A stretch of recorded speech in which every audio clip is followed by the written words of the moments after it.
Welcome to Bonus Bytes, a special mini episode of the Triple D podcast. These bite-sized episodes are packed with information about disability benefits, disability news, and answers to your burning questions. Get ready to take a bite of what's going on this week. Here's your host, Michael Weiner. Welcome back to another episode of Bonus Bytes. Today is February 1st. And I'm excited to chat it up with you again about the Social Security disability world. Katie, how's your week been? It's been really good. I'm excited because we're official now. We have official coffee mugs. So, it's a good day. I posted on LinkedIn, you know you've made it when you've got a mug with your mug on it. How's your week been? My week's been good. It's been busy. I think we're going to talk a little bit about the week that I had last week in Washington, D.C. I started it off by... I had a meeting in D.C., but then I also spent some time on Capitol Hill meeting with politicians about the exact things that we talk about here on this podcast. So I'm excited to share a little bit about that. Yeah. It seems like when we came up with the idea for this podcast, I wasn't sure how we'd have enough content to fill it, but it seems like with the back and forth that we have now, we've got like an overflowing amount of information to share with people about the disability process, updates. So I'm excited to get going now. Yeah. And I just want to say, we had so many submissions from listeners about questions that they wanted answered. We are going to be answering those. If you sent one in, we have a bunch of them saved up.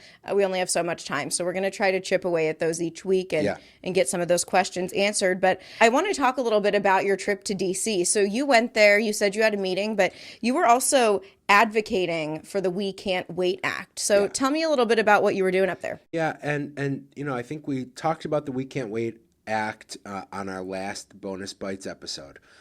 When somebody applies for disability benefits, there's a 5-month waiting period. And the good news is I think that most politicians agree that it's a good idea. It is a legislation that has bipartisan support. Which is rare, especially in the current political climate. But people from both sides of the aisle realize that people, when they can't work anymore, they're hurting, and they need that assistance right away. And the good news is it doesn't change.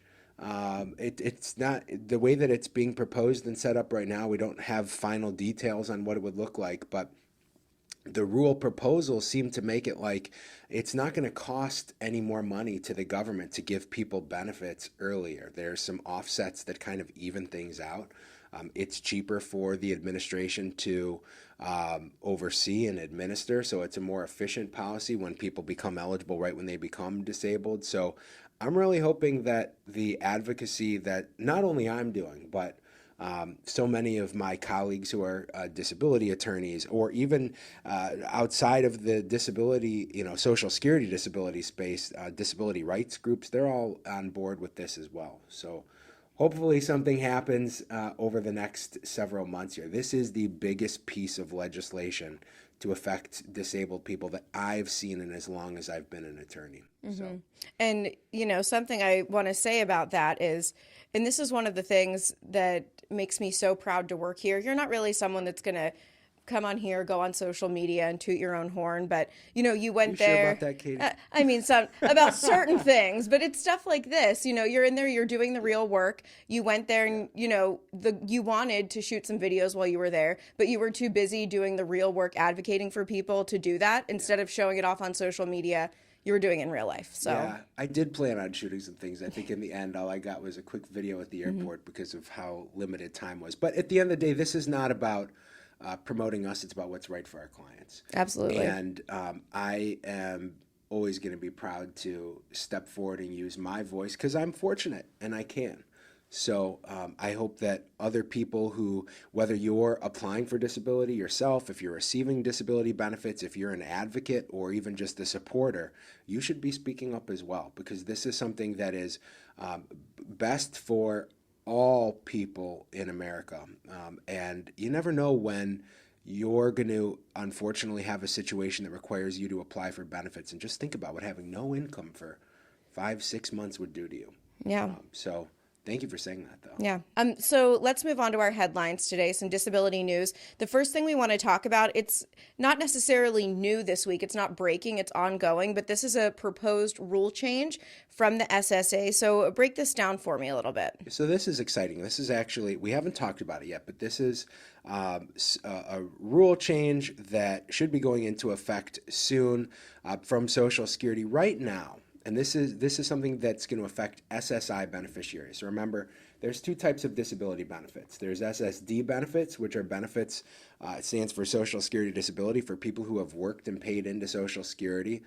You earn it through paying FICA taxes. But there's another type of disability benefits called SSI benefits, Supplemental Security Income. And that's a needs-based benefit. It's essentially like a federal poverty benefit for people who are disabled. But because it is a needs-based benefit, there are certain deductions or exclusions against the maximum SSI payment that people can receive. So right now, the most that somebody can receive in a month in SSI benefits is $941. But up to a third of that can actually just be cut right out of a person's benefit check if they're not expected to contribute to household expenses for food and shelter. Now, there's a lot of problems with the food part of that, because how do you calculate a grocery bill? Like when somebody has a mortgage or a rent, that's a payment that's pretty consistent. It's easy for Social Security to look at and administer.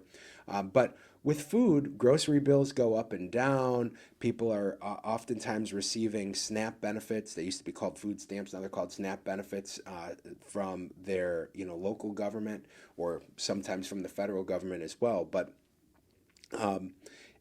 Social Security's rule change is to take food out of that and say we're not going to mess around with how much somebody is receiving in food benefits, or look to see how much somebody is, what your grocery bills are every month and your portion of them would be. Think about the administration nightmare that creates for people who work for Social Security, having to tally people's grocery bills and divide that up. There's inaccuracies. What if the month that receipts were submitted for benefit calculation, it was a high month, but then it's lower every other month, so they're not really receiving what they should be getting? Social Security is done with that. And it's so much manpower. Oh my gosh. So really, it's another one of these things where when Social Security went and did a deeper analysis into it, they realized that the amount of money, time and money that they're spending on calculating how much food people's food bills are, so that they could deduct from their benefits,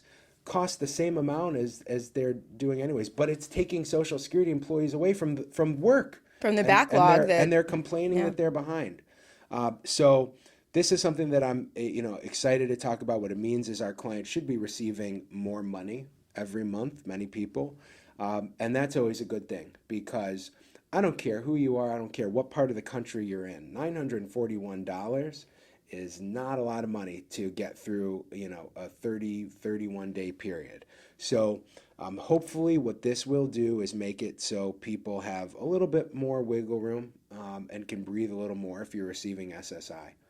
You did talk about something just now, and we're kind of going off script here, but the backlog that Social Security has right now is tremendous, and I think it's worthy to talk about right now because it's just been such a hot topic in our office, because we're a nationwide disability practice. We help people from Maine to Alaska to Hawaii back to Florida. We're crisscrossing all over the country. And when people are going through the initial steps of the disability process, the initial application, reconsideration, how long a claim takes is really state specific. And some states are ridiculous. Like here in Ohio, we tell our clients that they should get an initial decision on their application from within 4 to 6 months. But I'm finding in Maryland, Florida, several states, Washington State, it's taking a year from the time the application is filed for Social Security to even assign someone to start reviewing it.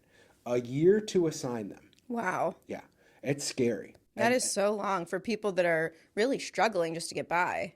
I can't imagine that. We talk about what the 5-month waiting period does for people, kind of going back to the We Can't Wait Act. But what if Social Security is not even going to review the application that you filed for a year? And, we're fortunate here. We've got a lot of employees, so we've got the manpower to be babysitting and pushing. But even when we're doing the best that we can, we're giving Social Security complete files as early as possible. It takes them forever to even just open up the file, open up the application, and start reviewing. So hopefully that's something that with these changes, like we're not going to spend our time calculating what your grocery bills are. Social Security will have more time to address looking at applications and doing the work of helping people, which is what the American people have trusted Social Security to do. All right, well, we'll move on to our next headline, which this one I'm actually going to read here. So tell me a little bit about this one. Social Security has added a new status report to the ERE. So tell me about that and how it impacts, people's cases and the work that we do fighting for benefits. So I'm going to break this down a little bit. And first, let me preface this by saying some of the things that we talk about here on the show are going to be exciting pieces of news or relevant news for potential clients, people who are receiving disability, applying for disability. Some of this information is stuff that's exciting to know for people who are disability attorneys or representatives like myself, and that's the category that this would fall into.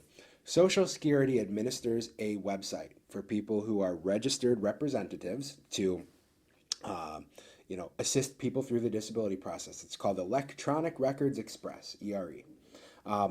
And for the longest time, we were only able to see the cases that Social Security was processing through these, web portals, cases that were at the hearing level.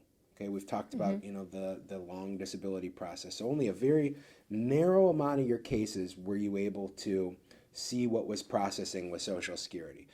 You could see what your cases were at the Appeals Council, which is the first appeal level if you go to a disability hearing and it was denied.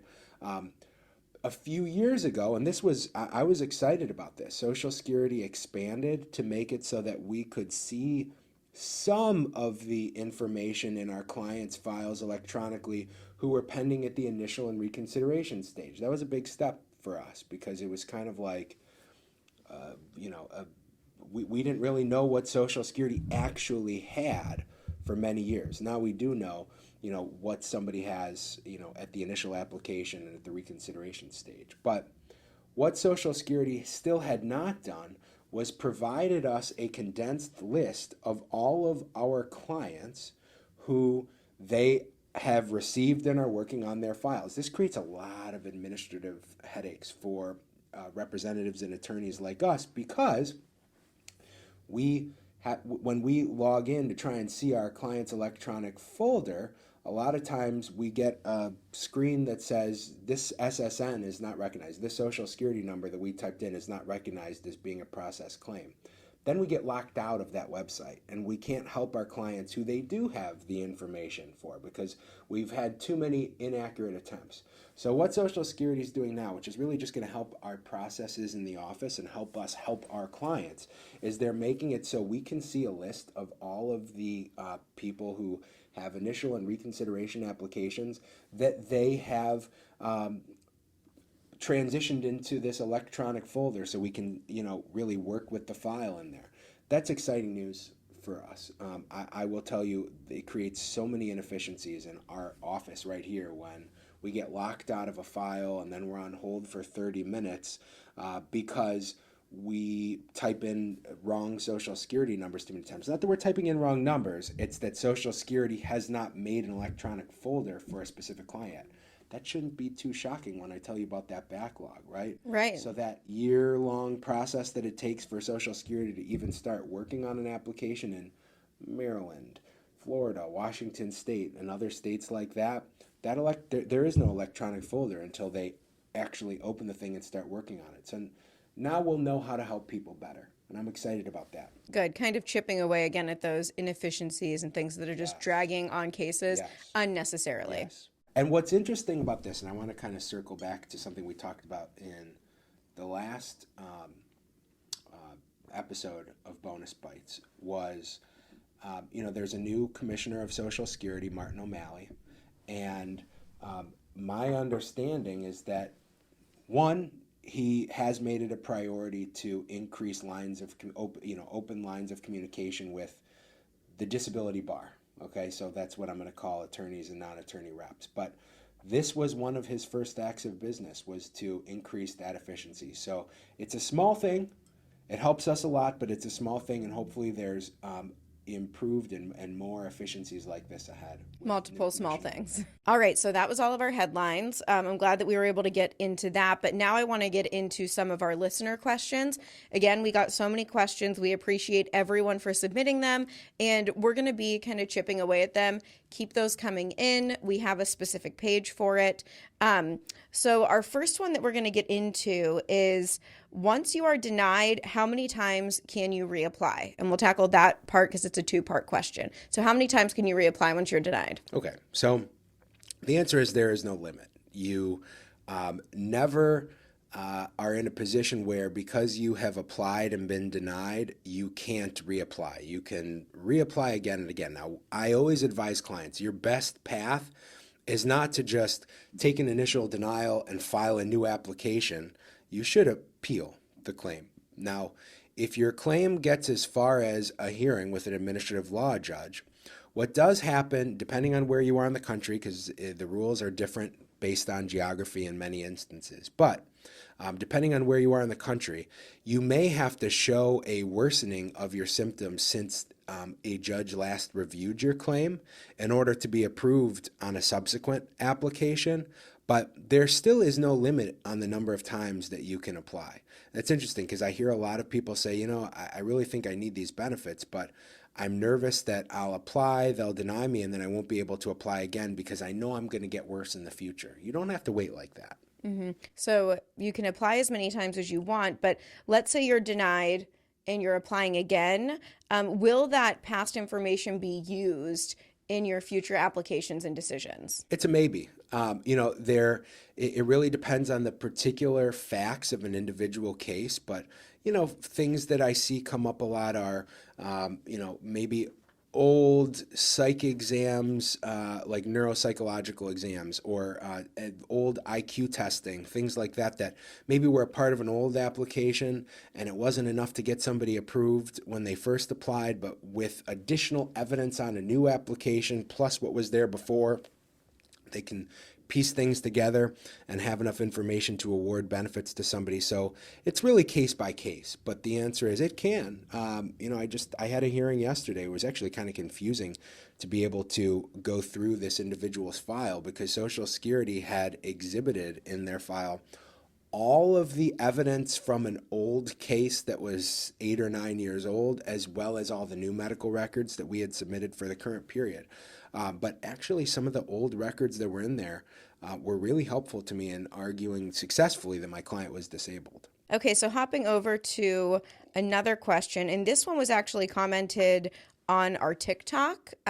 So it's at the Backwards Hat Barrister, and you answer a ton of questions there, and people comment all the time, but this was a good one that we thought a lot of people might ask. So this one was, if approved for disability benefits, do I still have to pay on student loans?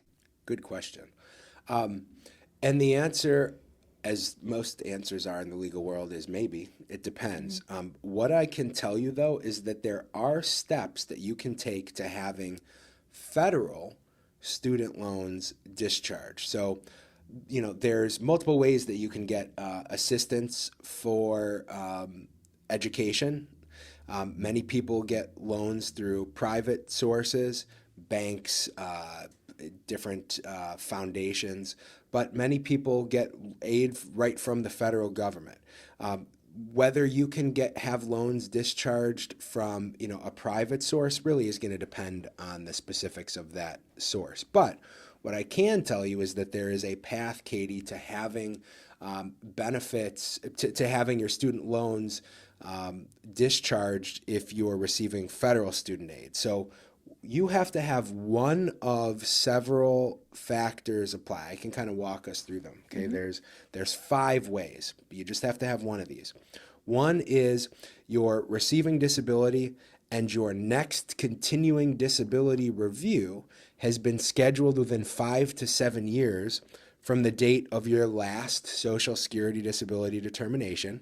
That's one way. Second way is your next continuing disability review has been scheduled at 3 years. And I want to talk about why I think that they have these as rules.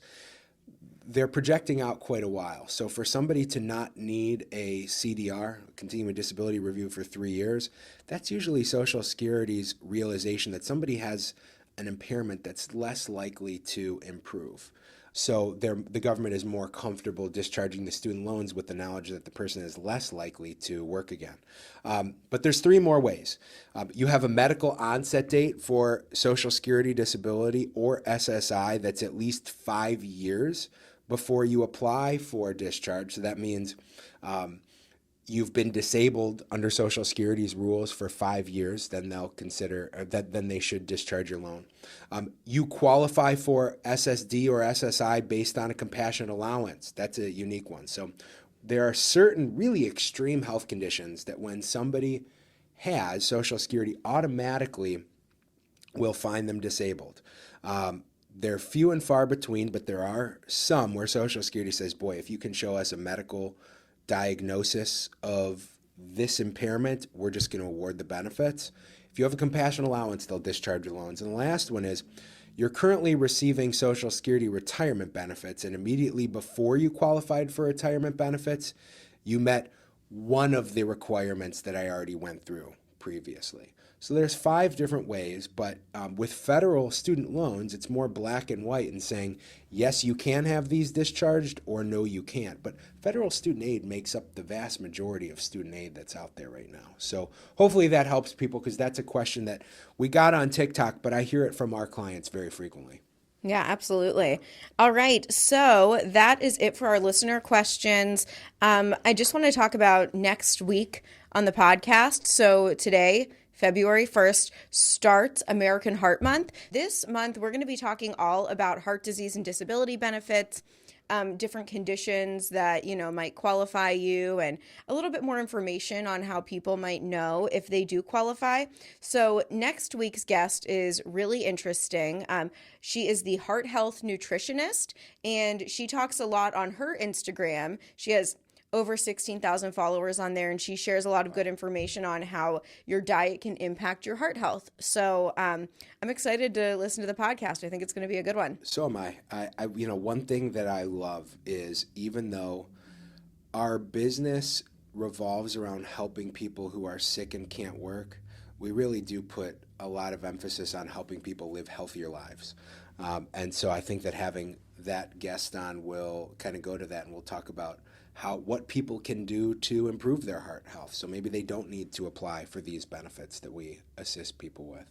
Absolutely. Yeah. All right. Well, Michael, thank you so much for all of the great information today. Make sure that you are continuing to submit those listener questions. You can find a link in the description below so that you can submit your question. You can always find information on us at our website, linerlegal.com, and we will see you guys next week. Thanks for listening to Bonus Bytes, a mini episode of the Triple D podcast. Rate, review, and subscribe, and tune in next week for more disability news and headlines.